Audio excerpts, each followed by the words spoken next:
സംസ്ഥാനത്ത് ശക്തമായ മഴ തുടരുമെന്ന് കാലാവസ്ഥാ നിരീക്ഷണ കേന്ദ്രം. കാസർഗോഡ്, കണ്ണൂർ, വയനാട്, കോഴിക്കോട്, മലപ്പുറം ജില്ലകളിൽ ഇന്ന് റെഡ് അലർട്ടാണ്.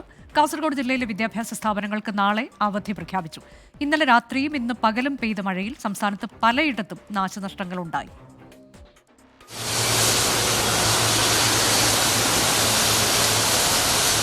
വടക്കൻ കേരളത്തിലും മധ്യ കേരളത്തിലുമാണ് ഇന്നലെ രാത്രി മുതൽ മഴ ശക്തമായത്. കോഴിക്കോട് ജില്ലയിലെ പലയിടത്തും ഉച്ചവരെ ശക്തമായ മഴ പെയ്തു. മലപ്പുറം ജില്ലയിൽ ചിലയിടങ്ങളിൽ ശക്തമായ മഴ പെയ്തെങ്കിലും സ്ഥിതിഗതികൾ നിയന്ത്രണ വിധേയമാണ്. നീലഗിരിയിൽ മഴ തുടരുന്നതിനാൽ മലപ്പുറം വഴിക്കടവിൽ മലവെള്ളപ്പാച്ചിലുണ്ടായി.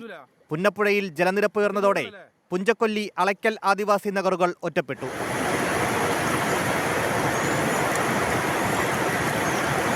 തൃശൂർ കുന്നംകുളത്ത് ശക്തമായ മഴയിൽ മരക്കൊമ്പൊടിഞ്ഞ് ഓട്ടോറിക്ഷയ്ക്ക് മുകളിൽ വീണ് ഡ്രൈവർക്ക് പരിക്കേറ്റു.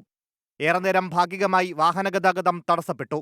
മാളയിൽ പുത്തൻചിറയിൽ ശക്തമായ മഴയിൽ വീടിന്റെ അടുക്കള വശത്തേക്ക് കരിങ്കൽ ഭിത്തി ഇടിഞ്ഞു വീണു.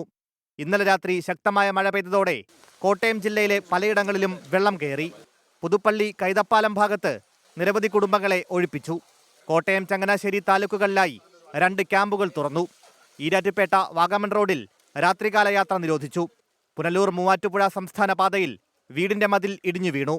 തലനാരിഴയ്ക്കാണ് വൻ അപകടം ഒഴിവായത്. എറണാകുളം ജില്ലയിലെ അങ്കമാലി, കാലടി, വടക്കൻ പറവൂർ മേഖലകളിലും രാവിലെ ശക്തമായ മഴ തുടർന്നു.